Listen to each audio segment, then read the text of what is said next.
episode of Who Would Win, a show that completely ignores anything important happening in the world and instead focuses on a fictional battle between characters from the worlds of comics, sci-fi, and fantasy. I'm your host, James Gavsie, and as always, I'm joined by the one and only Eric Holmes. In today's episode, a vengeance-fueled hellspawned with a chain, spear, and a short temper collides with Marvel's wisecracking wall-crawler who can dodge bullets, bench cars, and turn a city into his personal jungle gym. As in one corner, you have Scorpion, an undead ninja revenant forged in the Nether Realm. Hate that place. Armed with hellfire, teleportation, and the iconic "get over here" that turns distance into a lie. And in the other corner, you have Spider-Man, the friendly neighborhood menace to some with spider sense precognition, superhuman strength, and the kind of agility that makes fighting him feel like trying to punch smoke that also insults you mid-swing. Kind of a fun thing. As usual, I did the patented Who Would Win Google test just to see how many times this matchup has been discussed. And you're not going to believe this matchup has been discussed millions upon millions of times. So I thought, and then I realized what I was seeing was, Spider-Man has many villains, right? Yeah. So one of them's called the Scorpion. The wrong Scorpion. Hold on, mistaken identity. Yeah, I mean, Spider-Man, it's Scorpions. Yeah, it's just one of those things. Anyway, when I kind of figured things out, it took me a while. There were a couple of instances of Spider-Man fighting Scorpion from Mortal Kombat, not a lot, which just means it's time. This matchup got the Who Would Win treatment. Absolutely. Eric, I gotta know, what are your thoughts on today's battle? I love it. Yeah, Spidey Boy, he's been very popular over the years. He's just trending all the time. The whole remakes and the different one. Anyone can be a Spider-Man now, apparently, right? But we cannot forget about Mortal Kombat, baby. So I just love that we're bringing back, some of the Mortal Kombat action and Scorpion. Eric, this is kind of timely because you and I have a friend in common who was kind of a big part of Mortal Kombat 2, and we're not going to say anything. You know who I'm talking about. Good man. Everyone's really excited about this. This movie's testing insanely well. I think this is going to revitalize Mortal Kombat in a way that we just can't anticipate. Speaking about things that we can't anticipate, we got to bring in our judge.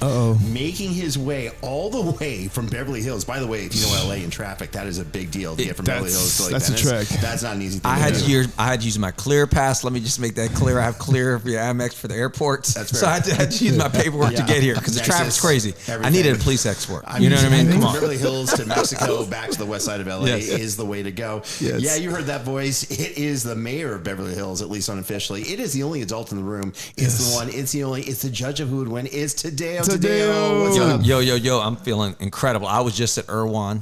Ooh. And I didn't go for the food, by the way. Yeah. I went for the scenic models. Yes. You know what I mean? We get to paint vivid pictures of today's Spider-Man versus Scorpion. But when you want real life, you need to go to that Irwan right across the street from Blank Space. That's funny. I was about to go into Irwan and get just pick up like a Diet Coke. Then I remembered I have to pay my mortgage tomorrow. Oh, yeah. Yeah. So I didn't want to interfere with that. No, all joking aside, Irwan's a great place. It's actually a scene, right? Especially in Venice. It's actually a complete scene. I go in there and it's almost like a party's happening there. Always. It's pretty cool. Now, speaking of parties, Yes. I hear that there may be some collusion involved in a certain activity or entity between you, Tadeo, our judge, and my nemesis on the show, Eric Holmes. Nemesis. I believe there's a trip to Brazil in your near future. Eric, what is happening? Yes. Nemesis, yes. So Tadeo and myself and our other good buddy, we have a nonprofit. It is LA for Los Angeles. SE, so it's Soccer Evolution, LASE community.org. And we work with kids. We work with a lot of kids in the community here and in Brazil.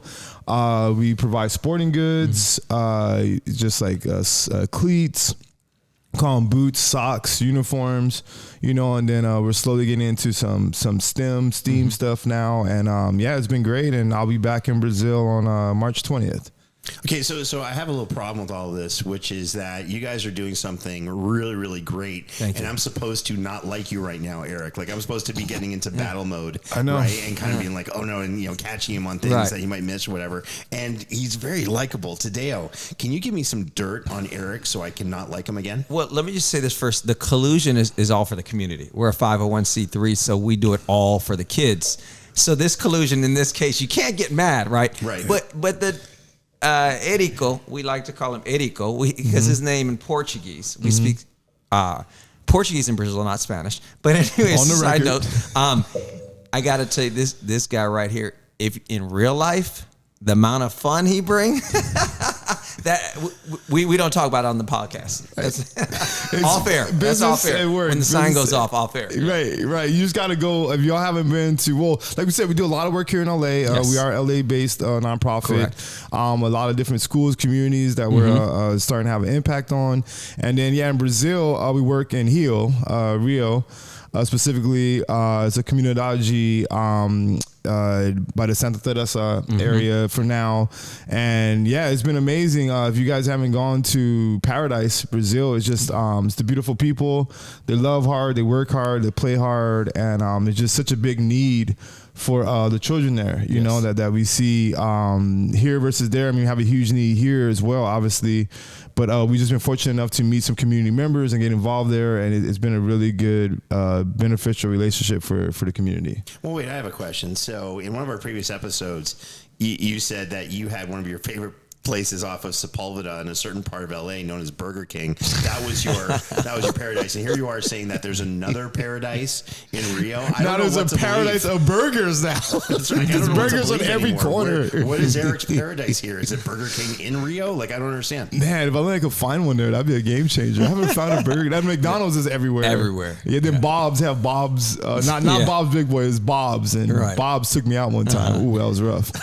Okay, all right. So listen. All right, sorry. I know. LASCcommunity.org. Good news. Yeah. I did figure out something about you that I don't like. I'll tell you after the show. All right, give it to me. I'm back. Oh, no. Okay. I'm using this. I'm going to funnel this hatred, this anger. Yes. Actually, I can't. He's a good guy. But I desperately want to win this episode. Okay. Yes. Repping the Spider-Man the way I know how. Let's do it. Let's do this. All right, but before we get to today's episode, let's go over the basics of a who would win match, the rules, if you will. Now, each debater will make 3 points. Keep in mind that the who would win match is a random encounter in a neutral location with no prior knowledge or prep time allowed, and the debater has to stay within the confines of the character. And when it comes to determining the winner, it's the judge who has the final say and will determine which character lost based on death, incapacitation, or battlefield removal with no outside interference being allowed. Remember, the bottom line in a who would win match is that for one side to get the win, their opponent must be somehow incapacitated for a minimum of 2 minutes where they pose no threat whatsoever. And before we get started, we need to thank our sponsor for today's episode, Blank Spaces in Venice, California. Blank Spaces offers the very best in social co-working communities and flexible office spaces. And of course, I'm not just reading an ad for them. I actually have my production offices here still. My MMA school, Relentless Martial Arts in Venice. Woo. All this at Blank Spaces. Come on. Which is also where we're doing the Who Would Win podcast from right now. If you need amazing workspace and a great community, do yourself a favor and contact Blank Spaces at www.blankspaces.com right now. Speaking of now, let's get to the tail of the tape for both of our combatants. Eric, please give us the details for Scorpion. I thought you never asked. Let's get into it. So listen, Scorpion was once a living warrior, now a revenant, forged in betrayal. Okay? Scorpion is vengeance given a body. Think of it like that. And the Netherrealm is his home court. He's a legendary ninja who doesn't just fight to win. He fights like every exchange is a verdict. I don't know if y'all been to court or not, but man, verdicts get real. Anyways, I'll continue. With hellfire in his veins, that's some hot veins, baby. Teleportation that turns spacing into a joke, and that signature chain spear that drags you into your worst decision. Scorpion has torn through sorcerers, monsters, assassins, and gods in a universe where mercy is usually fatal. When Scorpion shows up, it's not a match. It's a punishment delivered with the calm certainty of a man who's already died once and decided it didn't take. Ooh. That's probably the best description I've ever heard of Scorpion. That's pretty good. Well done, Eric. Some justice, baby. Gotta give him justice. Here are the facts for Spider-Man. I don't know if you know this, but bitten by a radioactive spider and cursed with a conscience that refuses to clock out, Peter Parker is the rare hero who's both a scientific genius and a street-level guardian angel. He spent years as New York's unofficial emergency service, stopping bank robberies on Monday, alien invasions on Tuesday, and somehow still trying to pay rent by Friday. As a court, make sure he doesn't go to Erewhon. By the way, today's episode is brought to you by Erewhon. Never frequented by street-level superheroes. As a core Avenger and frequent break glass in case of disaster type of ally to everyone from the Fantastic Four to the X-Men, Spider-Man fights to protect people who will never know his name because guilt turned into responsibility is basically his religion. I don't have a better way of saying it. If Scorpion thinks this is just another guy in spandex, he's about to learn why half the Marvel Universe trusts this kid with their lives. And now you have the facts on both opponents. Tadeo, do you have any questions before we get started? I do. Well, I do. I want to know about their physical acumen because right now I'm seeing kind versus cold. And we all grew up with the warm Spider-Man. It was the cartoons, the movies. I mean, we've seen so many iterations. And then Scorpion on our big screen TVs, like James has 100 of. We would play the final fatality of Scorpion is epic. So all I remember is the goodness of childhood versus the fiery evil and vengeance of Scorpion. All I heard was that I have a lot of giant TVs. Today, let me make something very clear, okay? Giant TVs are like Jell-O. There's always room for more. Right? You're never getting full on Jell-O. You can never have enough giant TVs. Right. By the way, you know what's holding up my giant TV? 3 giant TVs. That's my TV holder. TV on a TV. Exactly. I know what I'm doing. I learned that from a trailer park I used to go to in Atlanta. Anyway. We love our trailer parks. We love our trailer parks. You know. Trailer park boys, baby. A shout out to Jebediah and Cletus. All right.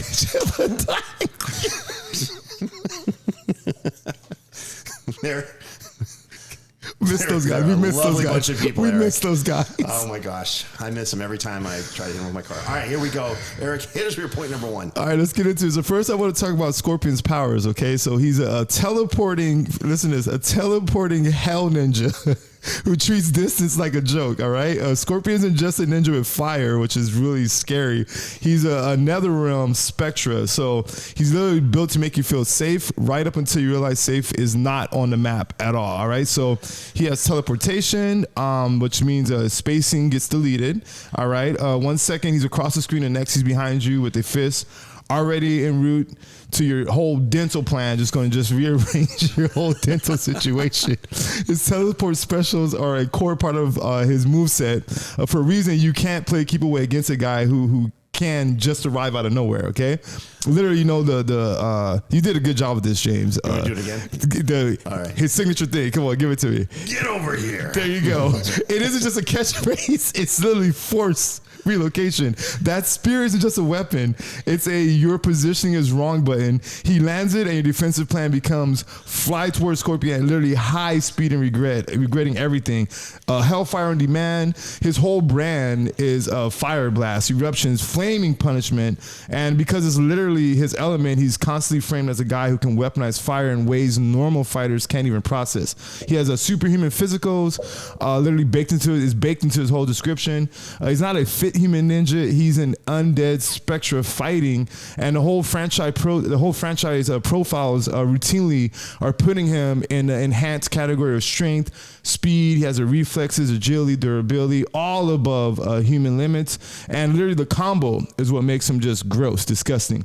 Teleport to erase distance, spear to steal your position, hellfire to punish you for existing, then that agile rush down to keep you panicking. It's literally a kit designed to make you feel like you're constantly one mistake away from being yanked into a highlight reel. And all that, James, my point number 1. All right, you gotta love Scorpion. You just gotta love Scorpion, right? That's with him. The James Gavsie-esque catchphrase to what he does, his training, his brutality. Absolutely love this so many similarities. Right, it just reminds me of like grade school in Canada, man. It's the exact same thing I face on a daily basis. But that's the problem. See, Spider-Man didn't go to maybe Canadian schooling, but he did face and has faced off against characters like Scorpion, just way more powerful versions. On top of that teleportation he's got, I think it's fantastic. But I kind of would put that against Spider-Man's Spidey sense that kind of alerts him to everything that's about to happen. So let me get to my point number 1. I'll get into this a little bit more. And I'll talk for my point number 1, talk about Spider-Man's powers and the friendly neighborhood guy who fights like a precog gymnast, with like, with a winch cable in terms of his webbing. So Spider-Man's power set is basically what happens when you give a genius teenager superhuman athleticism and then a built-in, a nope alarm that screams before danger happens. It's really crazy. Now with Spider Sense is that early warning cheat code. He doesn't just react fast. He gets a heads up before the hit is real. Marvel describes it as a danger alert that triggers right before threats land, which is why fighting him feels like swinging at someone who's already watched the replay. Literally, just as Scorpion's thinking about teleporting, right, and does that, hey, I'm gone, even before that happens, Spider-Man's, his precog, Spidey sense tells him something's up and just to get out of there or to be ready for something that's coming his way. He's also got super strength that's really cool because it ranges anywhere from, people say 10 tons to 25 tons. Let me split the difference and just say it's 25 tons. All right, so my point being is that when he needs to tap into strength, he can actually easily go to 25 tons, and he's done crazier feats than that. He's way stronger than Scorpion. On top of that, his durability is really, really up there too. Remember, this is someone who has to take hits from the Hulk, has to take punches from like superpowered beings all the time. And it's someone who puts himself in the way of the innocent to take that. His durability is really insanely underrated. Now, his speed and his agility, this is what makes him a nightmare. So Galactus has this herald named Firelord coming after Spider-Man. It's a herald of Galactus. He's chasing after Spider-Man for some reason. Spider-Man's like, you know what? I've had it. I gotta go. I'm making my stand. And just goes Spider-Man insane on him and hits him like dozens of times really fast from dozens of angles and takes out Firelord. And all of a sudden, Firelord is knocked out cold on the ground. That's because Spider-Man can be that agile, hit you before you even know you've been hit. He's not the Flash style speed, but the way he can move and his agility, this is someone who's insane. His wall crawling turns the whole map into his floor. This is really cool because he weaponizes wall crawling. He doesn't actually do it. There's a clone of his, they call it the Mark of Cain or something like that, where he puts his hand on someone's face, uses his wall crawling to stick to the face, and rips off a handprint of skin from the face. I'm not saying Spider-Man does that, but he did this really cool thing with Captain America's shield. He's facing up against him. Captain America tries to hit him. Spider-Man blocks his shield by using his sticky surface of his hand, wall crawling, hits it, and just shoves it right into Captain America and puts him through a wall. This is someone who knows how to do that. So imagine Scorpion says, "Get over here," whatever, and the thing comes at him. Spider-Man gets out of the way, or just grabs onto it and rides all the way back and kind of weaponizes that spear against Scorpion. This is someone who's really, really crazy good and resourceful and knows how to use his powers in a highly weaponized way that I really don't think Scorpion's ever seen before. All of that's my point number one. Okay, that was a very descriptive introduction for the little Spidey boy. He's a rather versatile fella. Sticking to those walls, those dirty alley walls. That is impressive with all that alley. They're grimy. They're grimy. How do you actually stick to that? Like steam. That same restaurant in that corner the pissed off cook's just been throwing that grease against the wall, and then Spidey shows up. Is that what they call it? Is that what it is? Grease? I thought it was something else. It's some homeless people putting some grease on the wall in their own special way. But okay, that's good. It's something funky. But to all of that, what you're saying there, James, spider sense. Okay, you really were putting a big emphasis on that. All right. Spider sense is a warning, okay? Not invincibility.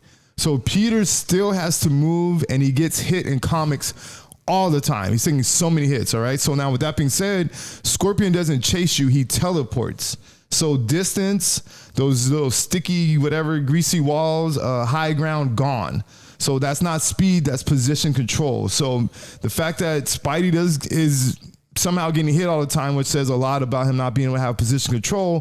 This is a guy who does have position control, so that's going to be a big issue for Spider-Man. Also, this isn't a boxing match, okay? It's force relocation with the spear and supernatural hellfire. So acrobatics don't save you from area damage or being dragged into rage. Spider-Man can calculate some fights, but literally Scorpion would delete all the rules, James, and all that's my rebuttal. You definitely have a new set of rules when you're fighting Scorpion or anyone from Mortal Kombat for that matter as well. All right, let's see what our judge has to say. So today, you've heard one point from both Eric and myself. Where's your head at so far with this battle? It's interesting because the famous fatality and finishing move of Scorpion is epic, but it comes down to when I render my final verdict, because there's no appeals. I am the Supreme Court. It's going to come down to, can Spidey's super senses alert him and allow him to move and save his spine? And that's something I will be determining over the next couple rounds. Interesting. All right, this battle's about to heat up. Stay tuned for point number 2. And we're back. Eric, do what you got to do. Hit us your point number 2. All right, I want to get more into his fighting skills now, okay, and his training, all right? So literally, Scorpion has a clan-bred assassin type training who fights like every round is a sentence, all right? Like I said, he isn't a guy who learned to fight. He's a guy who was raised inside a murder craft culture. When's the last time y'all been around a murder craft culture? Hopefully not on the record, right? By the way. Didn't murder your gut? Your gut got murdered. They're like, home of Burger King, home of murder craft culture. Yeah. All right, so we've been around this. I'm going there after this episode. Anyway, okay. So literally, listen. So it's sharpened. All right. So this murdercraft culture, he already has that. It's also sharpened by warfare. Okay. And then literally, he's been dragged through hell and came back with even less interest in playing fair. All right. So he's literally trained as a shinobi assassin. Don't forget about shinobi. I always like that name, shinobi. Yes, assassin. So not a sport fighter, right? In the lore, Hanzo Hasashi is repeatedly framed as one of the best of the Shirai Ryu, an elite ninja, literally whose entire identity is built around infiltration, lethality, and finishing fights fast. That's why his toolkit is so unfriendly. The spear is literally able to pull people in to lead distance, teleport to punish spacing, and relentless close range pressure. Once you're forced into his pocket, it's completely over, okay? He's also a leader, a trainer. He's able to reform. He can rebuild. He's a grandmaster, which implies he's not just talented. He's a guy teaching other killers how to do it correctly. So you don't get to be a grandmaster by being a loud berserker. You get in literally by having repeatable, disciplined crafts. Also, his style is savage, okay? But it's an organized type of savagery. Hear me out. So Scorpion fights like a predator and understands rhythm. Disrupt, punish, reposition, then punish and punish again, okay? So the spear is a big part of, when we think of Scorpion, it is a set play, okay? The teleport is a spacing trap, okay? Even his story, his rivalry with the Lin Kuei is rooted in clan assassin culture, not random beef, meaning he's been trained for opponents who are also lethal professionals, all right? So him as a career assassin who became a grandmaster, what it means is he's got the technique and the mindset to turn a fight into an execution the second you give him a clean option. And James, that's my point number 2. So this is interesting because you're right. I think Scorpion comes into this fight looking at it like an execution, which means he's limited in how he can win.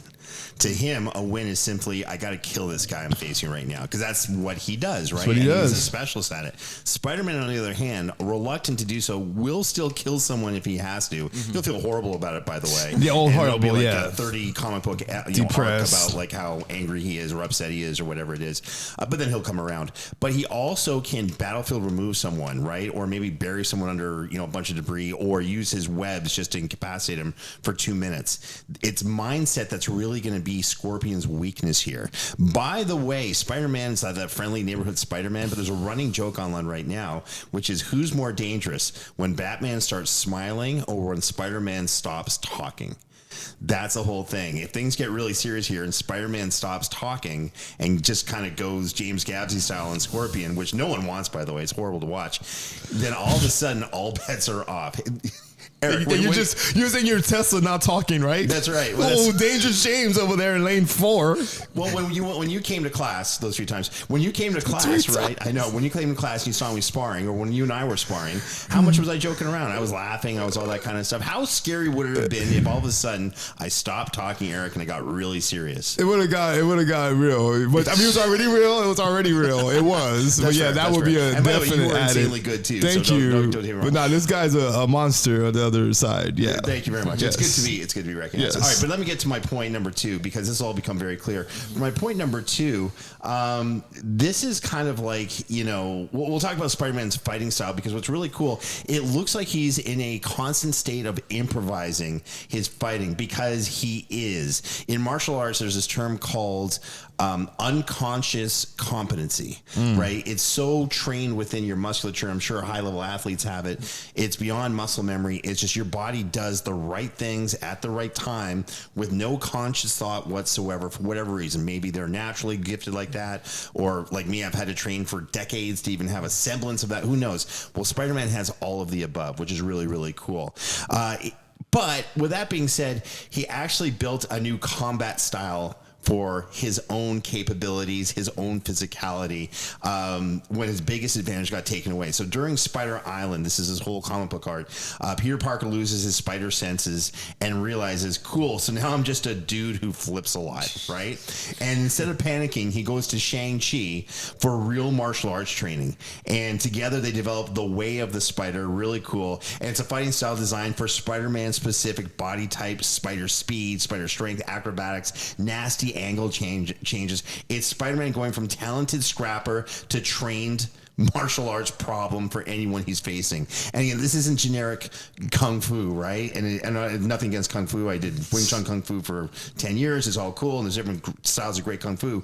But this is where Shang-Chi mixed a ton of disciplines together and kind of came up also with some cool new techniques. And so the way the spider is like described is Peter combining his own combat habits with Shang-Chi's martial arts understanding, plus concept drawn from Captain America's fighting form, and then putting it all together with his acrobatics. Translation, it's not Spidey learning MMA, it's Spidey learned how to weaponize being Spider-Man. It's really, really cool. And, just like me, I hate to say it, I'm just a humble brag here, but he really does fight like a tactician even when he's joking. By the way, when he uses his comedy or, says something kind of funny, he's throwing the person off, and he's actually either making them overreact or he's kind of bringing their temperament down. Either way, he can take advantage of the situation. Look, I've had to face off against a lot of people, done a couple of real fights, MMA fights, whatever, back in the day, challenge matches, never mind someone just coming in, just being an idiot, whatever. And I make jokes all the time to calm them down or to make them lose their minds and lose their composure. Either way, they're easier to deal with. And there's no one who can do that better than Spider-Man. You know what Scorpion hasn't really dealt a whole lot with? Someone who makes all these funny jokes at his expense while he's fighting with them. Oh, that's my point number 2. All right, so yeah, the one thing with a Spider-Man versus Scorpion, like you're not going to be able to be joking when it comes to Scorpion. All right, there's nothing funny about encountering Scorpion, first of all. So he can try that out, but Scorpion's going to be that. Right. You said that word for word when you and I were about to spar the first time. You're like, "There's nothing funny about what's about to happen." Take on the Eric, and I was like, "Wow, the Eric's coming at me." But you know what? It was funny, at least for me. It was. What this guy? I still think you have the combined strength of all 4 of the Golden Girls. By the way, I'm telling you, he loves the Golden even Girls. Dorothy is like the Chewbacca of the Golden. Sorry, go ahead. She's the strongest one. Hey, crazy. They are freaking strong. Yeah, I want to say thank you for that. That means a lot. And by the way, she's also the hottest. Don't check out my browsing history, by the way. Go ahead, Eric. All right, well, listen, let's get back to this. So, see, even he's a joker, so of course he's going to highlight Spidey's little whatever sense of humor. But look, okay, Spider-Man might have a whole mixed martial arts and acrobatics and all that stuff, but Scorpion isn't a brawler. He's a career assassin, a killer.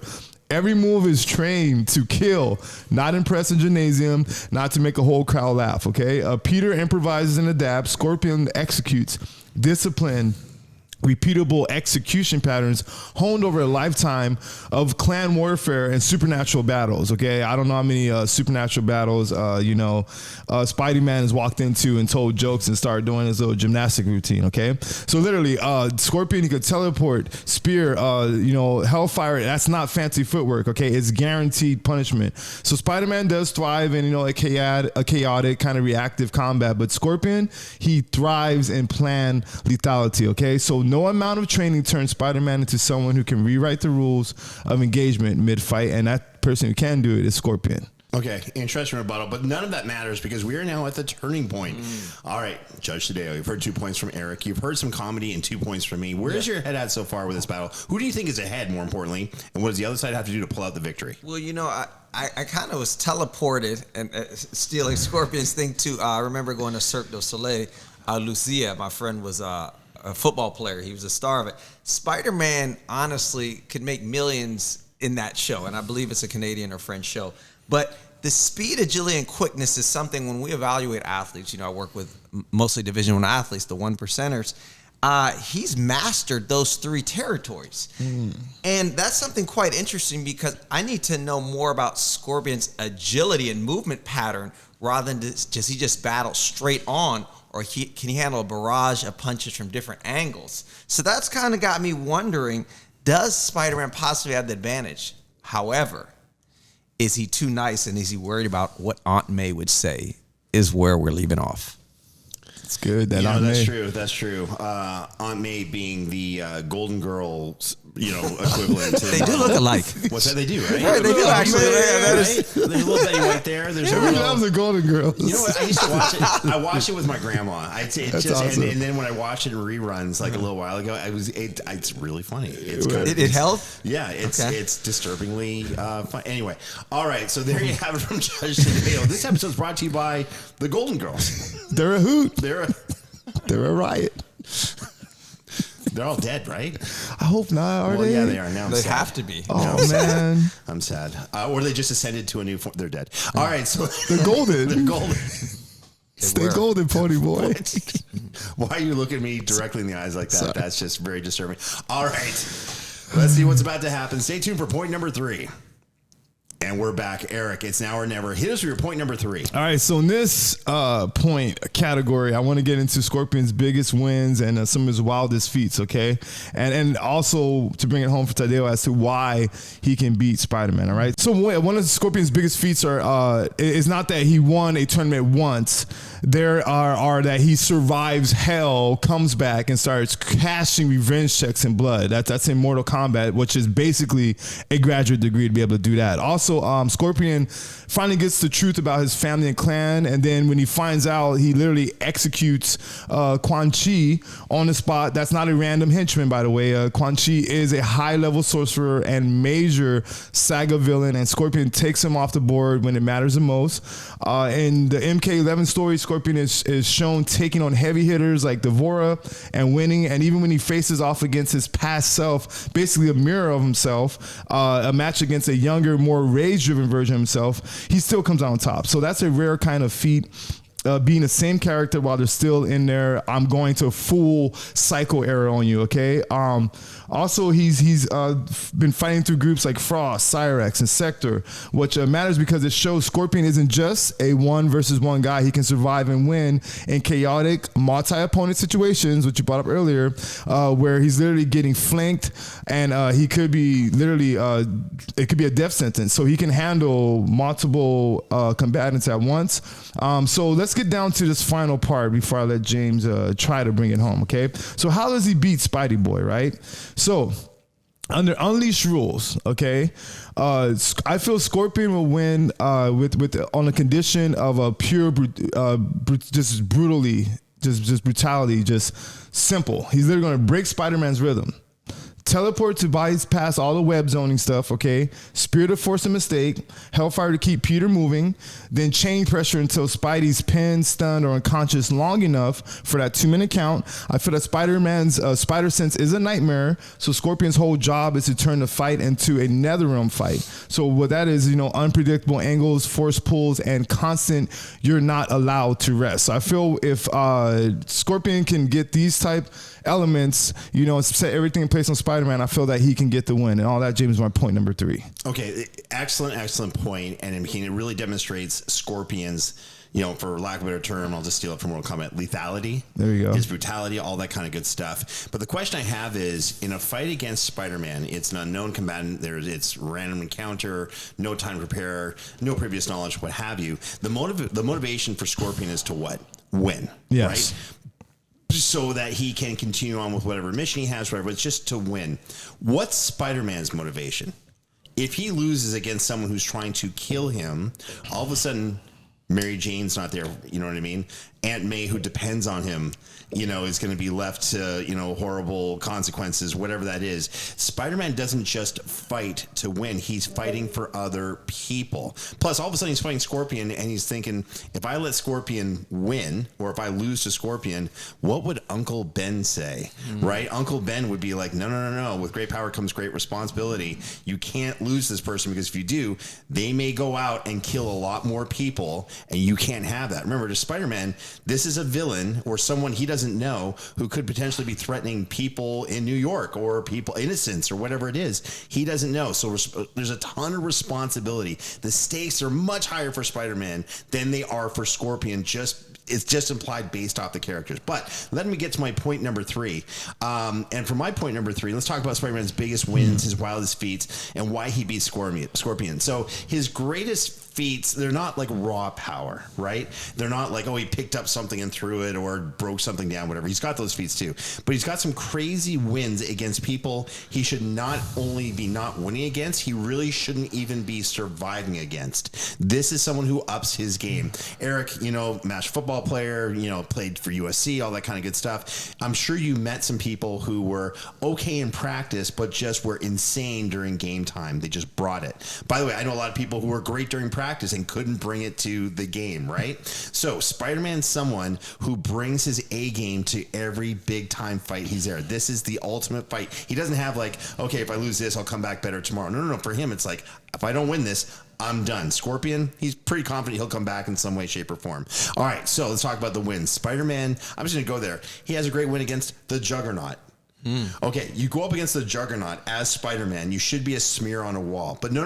Not only did he like take the punches and realize I got to stop this guy, he actually beat him, blinded him a little bit, with webs over the icon, whatever, and actually led him into like a cement kind of thing for a building and got him stuck there and got out there and got like a win over Juggernaut. It's really, really cool. He's done the same thing with the Hulk, which is insane. He's got wins over Venom.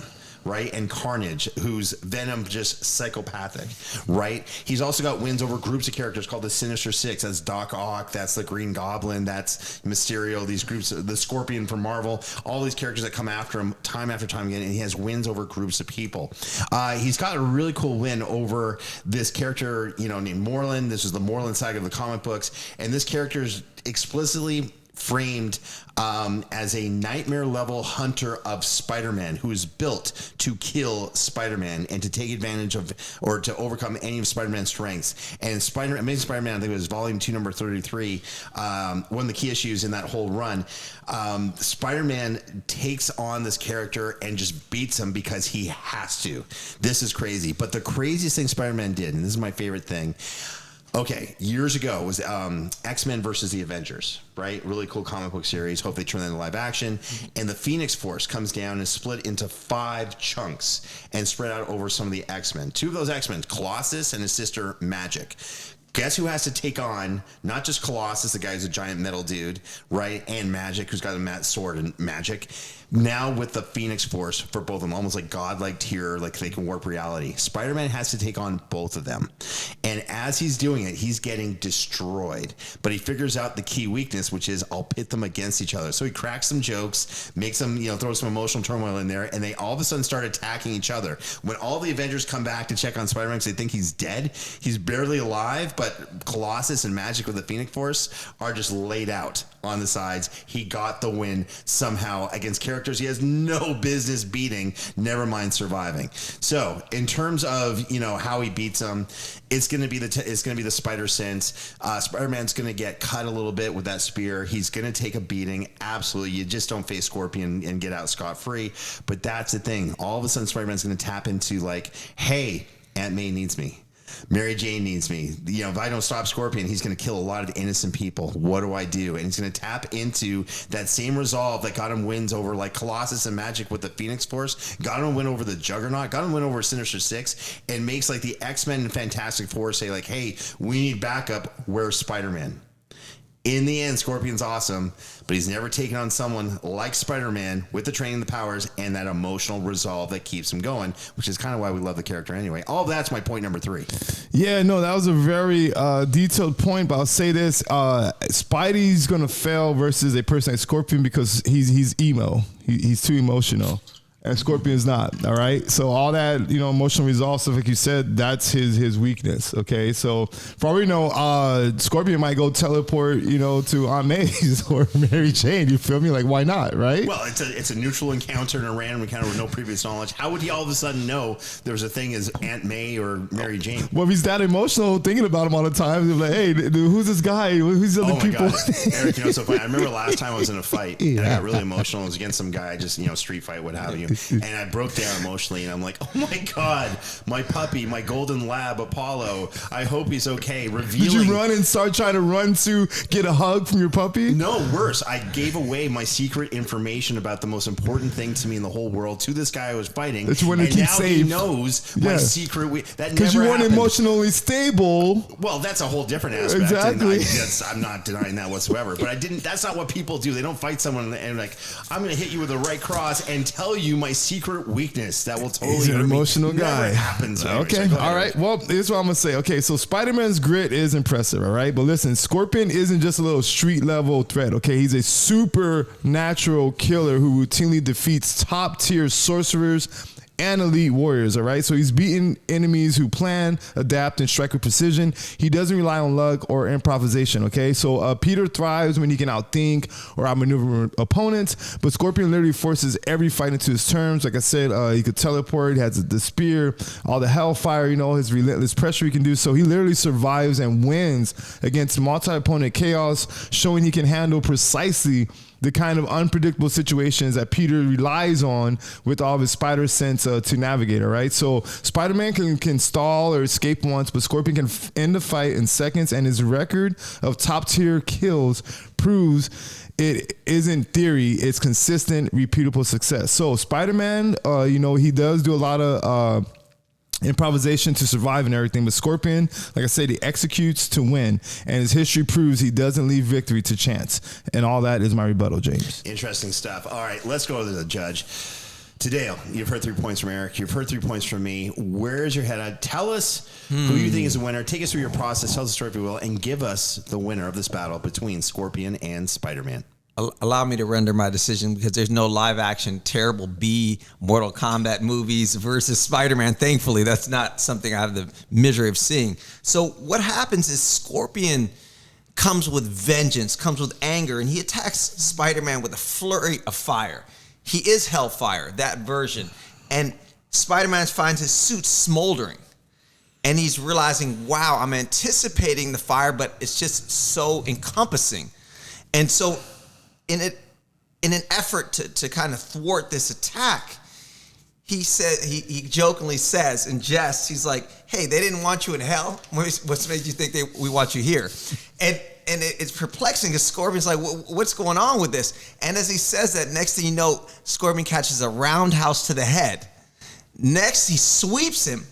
And Scorpion, while he's thinking he's being roundhouse, he's being swept, and all of a sudden he finds Spider-Man in a hog tie with the web. He's hog tying up Scorpion before he can even deploy his spear. He's stuck, he's trampled, and next thing you know, Spider-Man is on top of Scorpion, laughing and saying, we're sending you back to hell, and I'm the reason you're going back there.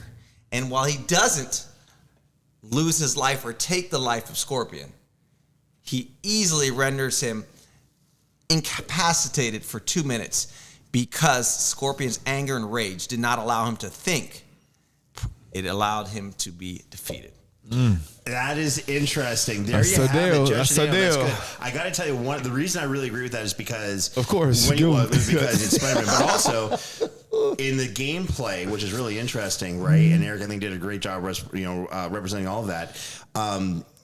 You can grapple, right? You can catch characters in holds and suplex them and toss them around, right? That's part of the gameplay, which means you're susceptible to all of that. Spider-Man's a great grappler, right? That's what he does. He'll grab you, he'll hit you with a web, and as you're trying to get out, he'll kick you or whatever. He's so multifaceted. So I think the way you described it actually is exactly, it'll be an epic fight. He'll definitely take some damage, but I do think that's exactly how he's getting the win at the end. And by the way, he's got, the Hellfire and all that kind of good stuff. This is someone who's familiar with Ghost Rider, right? He's got experience with Ghost Rider. This is not something that's going to really throw him that much. I love the decision. Couldn't agree more. But Eric, how are you feeling with Judge Tadeo's decision, giving you the loss representing Scorpion?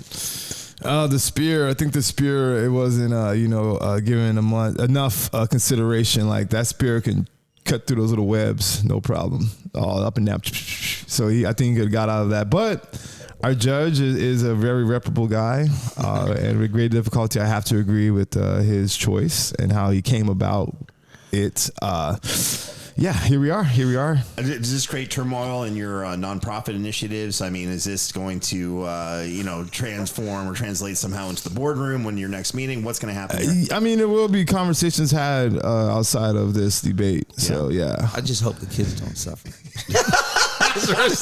What a Spider-Man thing to say, by the way. They're playing on those heartstrings. There you go. Horrible. Yeah, well, congratulations, James. There you have it. How do you feel? How do I feel? I feel fantastic as Spider-Man. I mean, this is a guy who's a nerdy guy who knows how to fight. That's how my wife describes me, by the way, at dinner parties. It's awesome. And then we have fights, and I'm nerdy, and I win. Anyway, I don't get invited to a lot of dinner parties anymore. So I feel great, but, I'm hoping Legion of Audience like this episode. Judge Dale, fantastic, great work. Tell Legion of Audience where they can find you. Well, I'd love to be found, always, at Cuerpazo Online, or just cruising the streets in Beverly Hills, or sometimes I'll visit y'all in Santa Monica, or right now we're in Venice. Possibly at Erewhon. That they do have on Wednesdays. It's Chinese food, so actually you will find me there Wednesdays. Is it any good? Is it good Chinese food? Excellent. It's New York level good. Okay. Yeah. Yes. Yeah. All right. But Absolutely. the price. But make sure you have your Amex with you. Yeah, right. It's gonna get charged up. Fraud. This is fraud. This is fraud.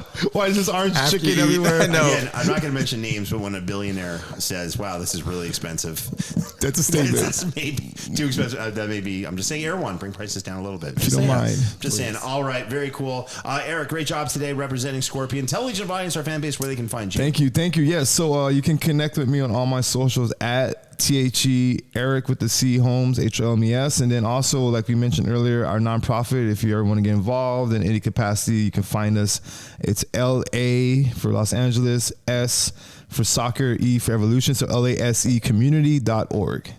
Very cool. All right, you can find me on X, aka Twitter, Instagram, and Facebook by typing in at James Gavsie. You can also find us on Instagram and Threads and TikTok at Who Would Win Show. Don't forget to subscribe to us on YouTube by going to at Who Would Win Show. Yes, that's right. Our podcast is on YouTube. On behalf of myself, Eric Holmes, Tadeo, and the rest of the amazing Who Would Win production team, thank you once again for checking out another episode of Who Would Win. We'll see you next time.